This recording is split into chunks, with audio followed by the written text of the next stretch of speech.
At 100 years old, Dick Van Dyke is more than just a Hollywood legend. He is a living chronicle of entertainment history. But reaching a century of life comes with a heavy price, saying goodbye to the people who walked that long road beside him. Join us as we look into the 6 celebrity deaths that affected Dick Van Dyke most. 100 years of Van Dyke. Before he was a world-famous star, Dick Van Dyke was just a young boy growing up in the Midwest. He was born in 1925 in West Plains, Missouri, but he spent most of his childhood in Danville, Illinois. His family was not wealthy and life was quite simple. Even as a child, Dick had a very high level of energy. He loved to move, run, and make people laugh. One of the most interesting things about his early life is that he did not originally plan to be an actor. During high school, he actually considered becoming a minister because he was very active in his church and liked talking to people. However, he also joined the drama club and discovered that he had a natural talent for being on stage. When World War II started, he joined the United States Army Air Forces. Even while he was in the military, he found ways to entertain his fellow soldiers by participating in variety shows and working as a radio announcer. This experience helped him realize that he wanted to pursue a career in entertainment once the war was over. After the war, Dick started working in radio and then moved into television. In the early days of TV, things were very different than they are now. Many shows were local, and performers had to do a bit of everything.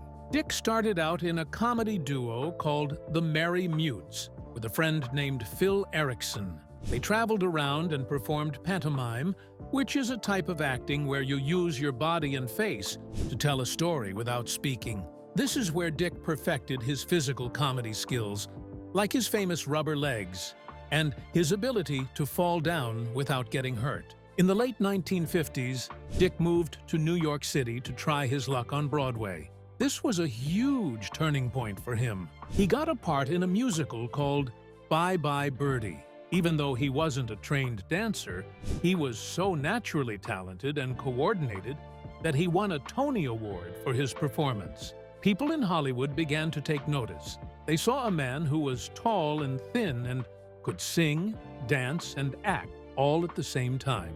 This led to the creation of the Dick Van Dyke Show in 1961. This show made him a superstar. Families all over the country would sit down together to watch him play Rob Petrie, a funny television writer who always seemed to be tripping over an ottoman in his living room. Once the Dick Van Dyke Show became a hit, Dick's career moved into the world of movies. He starred in films that are now considered some of the greatest of all time. Most people know him best as Bert the Chimney Sweep in Mary Poppins, where he danced with animated penguins and sang about being happy. He also starred in Chitty Chitty Bang Bang, a movie about a magical flying car. These roles made him a hero to children all over the world. He had a way of making every character feel like a friend, and his smile became one of the most recognizable things in Hollywood. As he got older, Dick did not slow down. In the 1990s, he started a whole new chapter of his career with a show called Diagnosis: Murder. In this series, he played a doctor who solved crimes. It was a big change from his earlier comedy roles, but audiences loved it. The show ran for 8 years, proving that Dick could stay popular with different generations of viewers. He even continued to make appearances in movies like Night at the Museum and returned for a special dance number in the new Mary Poppins Returns when he was in his 90s. Now that we know how Dick became a star, let's look at the first person on his list of friends who shaped his journey. Mary Tyler Moore. When the creators of the Dick Van Dyke Show were looking for someone to play the wife of Rob Petrie, they were having a very hard time.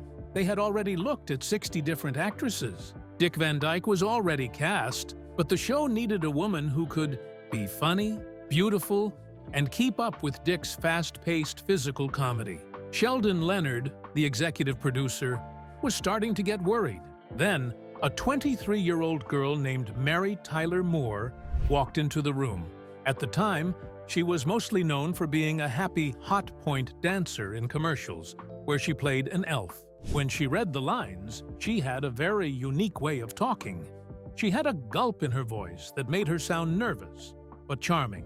Sheldon Leonard actually grabbed her head with his hand and told her that he found her. Dick Van Dyke was charmed immediately. Even though there was an 11-year age gap between them, they fit together like two pieces of a puzzle. Dick noticed right away that she didn't just stand there and look pretty. She understood the timing of a joke just as well as he did. She won the part, and the two of them began a partnership that would change television history. As the show filmed, the characters of Rob and Laura Pitre became iconic. People across America thought they were a real married couple because their connection was so natural. This wasn't just acting. Dick and Mary became incredibly close friends. They spent almost every day together for years. One of the big reasons they got along so well was their shared background in dance. Both of them loved to move.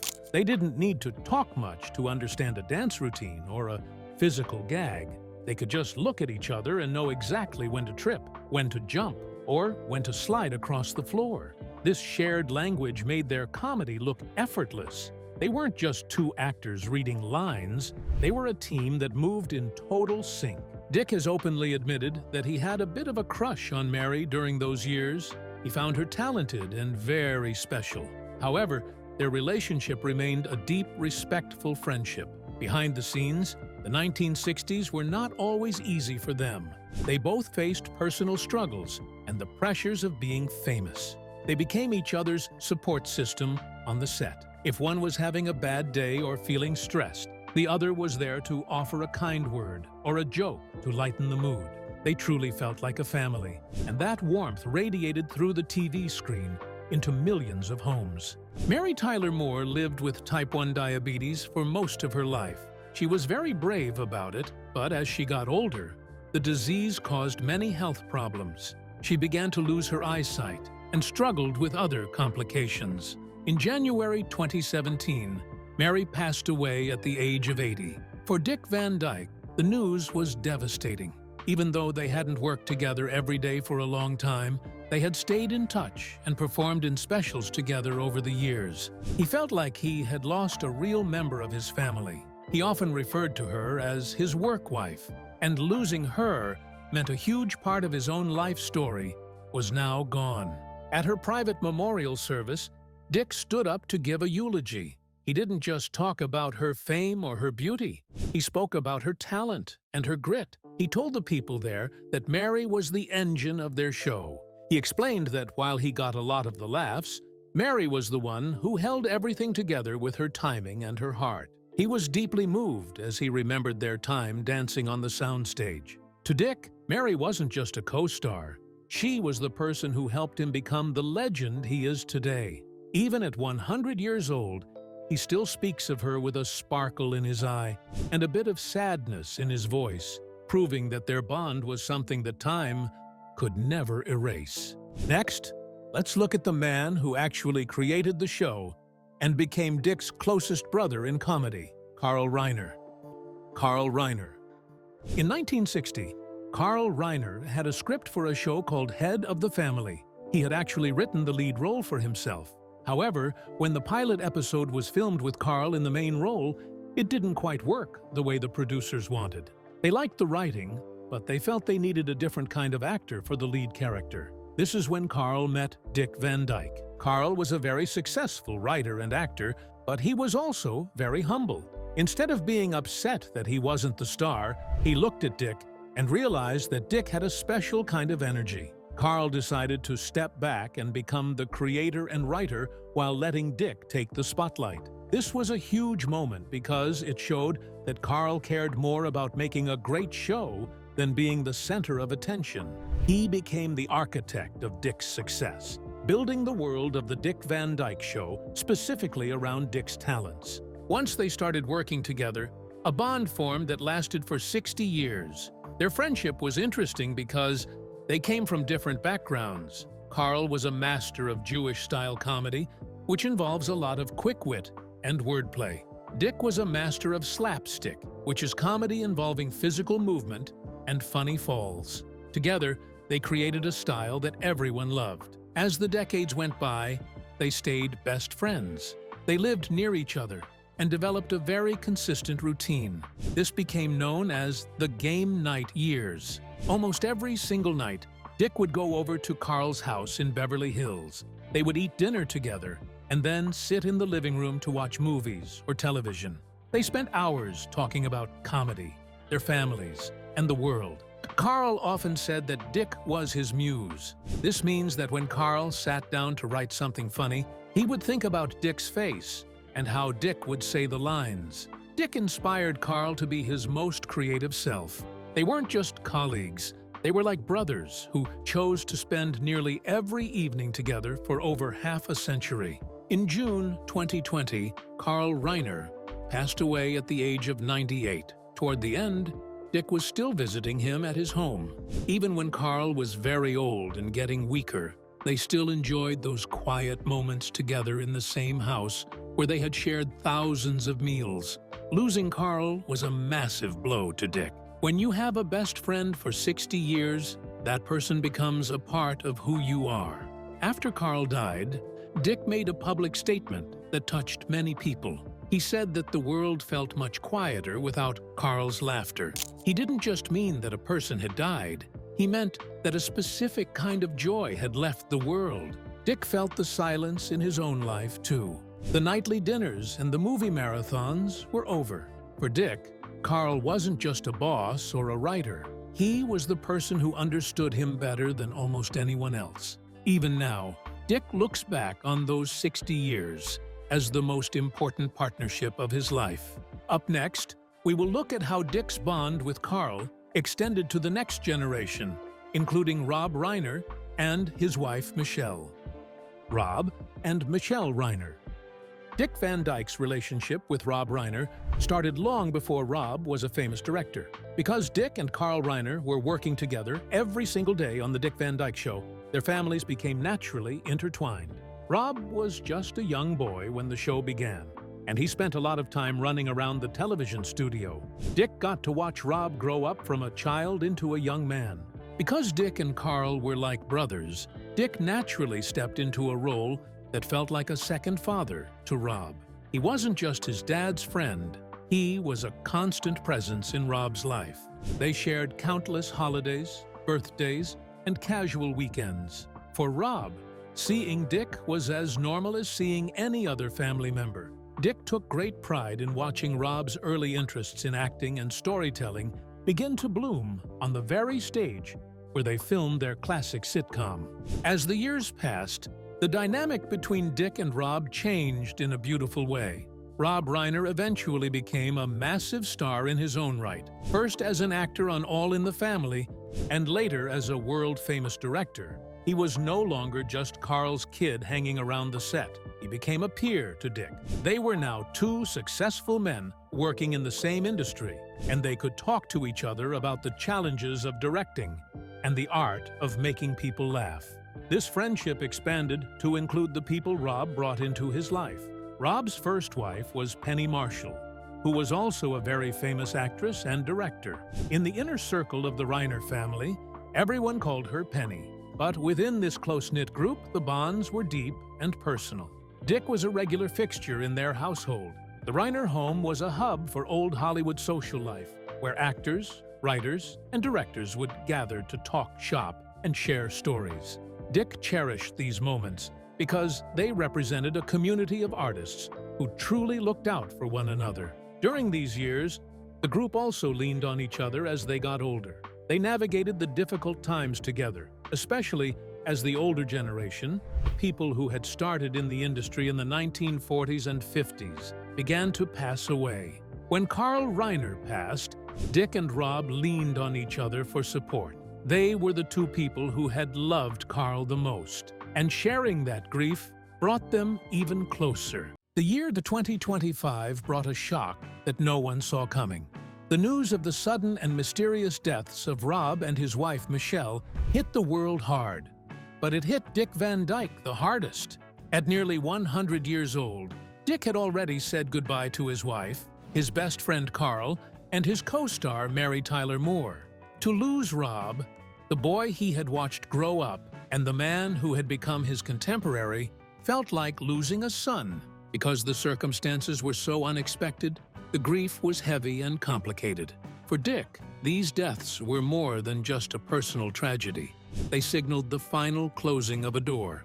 The old Hollywood social circle that Dick had lived in for over 60 years was built on these specific relationships. With Rob and Michelle gone, the weekly gatherings, the phone calls about new scripts, and the shared memories of the early days of television seemed to disappear as well. Now, we are going to talk about the man who gave Dick his biggest movie break and became a lifelong mentor, Walt Disney. Walt Disney. By the early 1960s, Dick Van Dyke was becoming a household name because of his television show. One of the people watching him at home was Walt Disney. Walt was looking for someone to play the role of Bert the Chimney Sweep in his big new movie, Mary Poppins. He liked Dick's energy and his ability to do physical comedy without looking like he was trying too hard. Walt personally reached out to recruit Dick for the part. When they met to talk about the movie, Dick had a special request. He had read the script and saw the character of Mr. Dawes Sr., the very old and grumpy banker. Dick really wanted to play that part too. Even though he was young and athletic at the time, he actually had to beg Walt to let him do it. Walt wasn't sure at first, but Dick offered to do the role for free, and even did a screen test in heavy makeup to show he could act like an old man.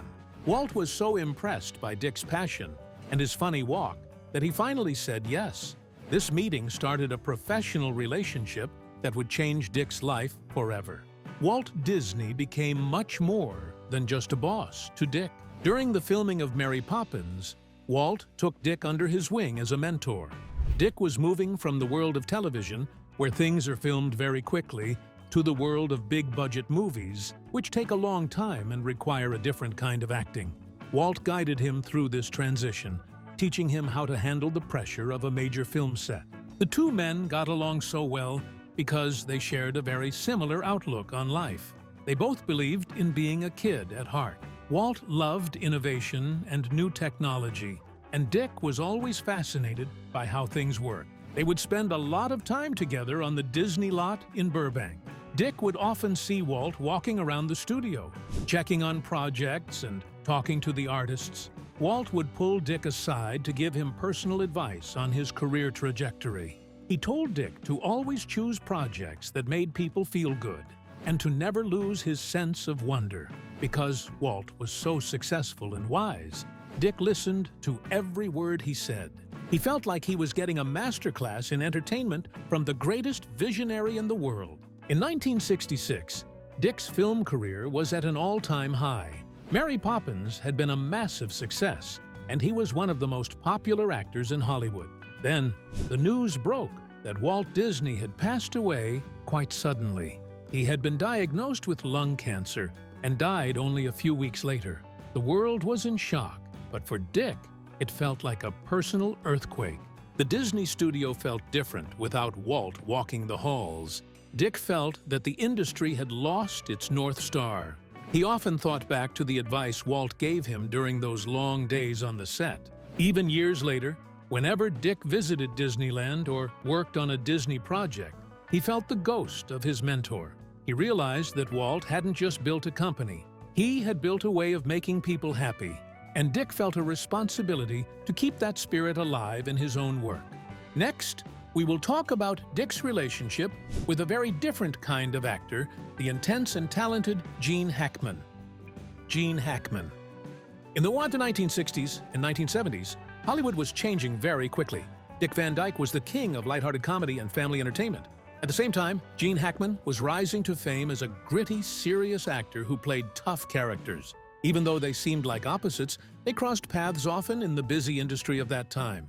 They would see each other at award shows, studio events, and auditions. Dick first really noticed Gene when the film industry started moving away from the old way of doing things. While Dick represented the polished, singing and dancing style of performance, Gene represented a new, raw style of acting. Despite these differences, there was an immediate connection. They were both hard workers who had spent years trying to make it big.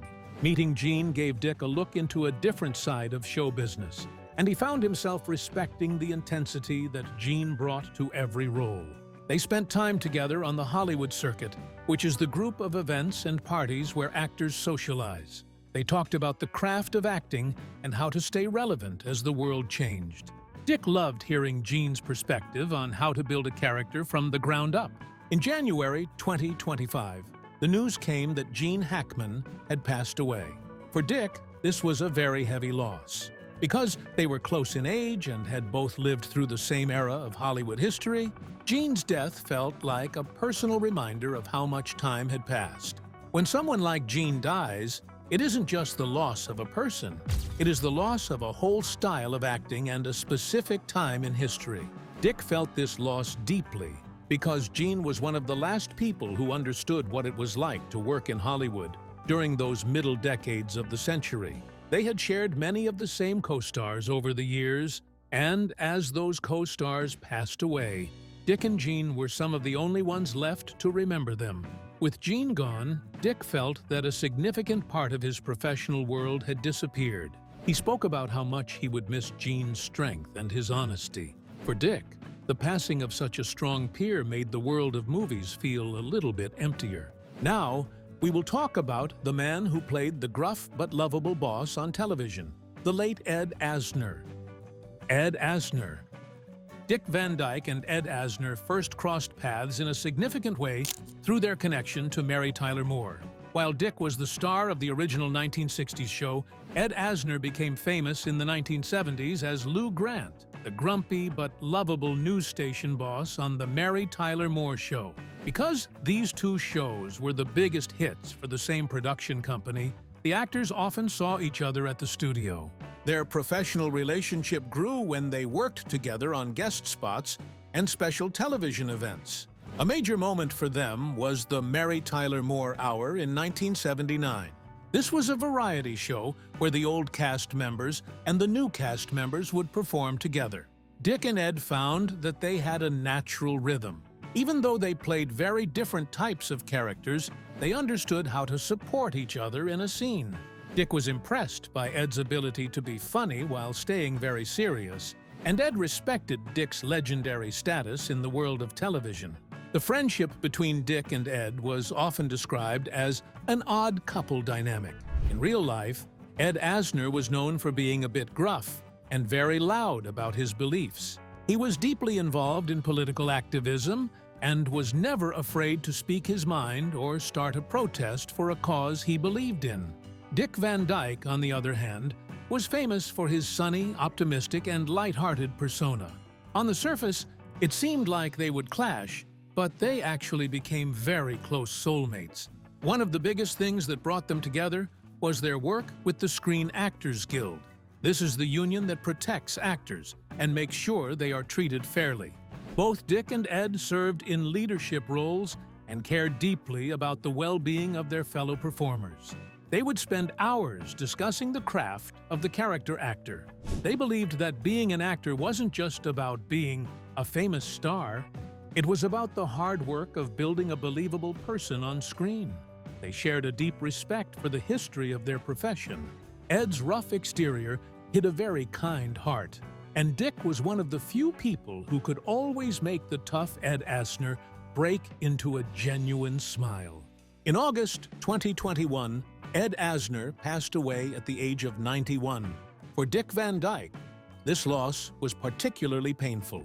By the time Ed died, so many of the people from that specific era of television were already gone. Losing Ed felt like losing the last person who truly understood what it was like to be part of the Mary Tyler Moore family.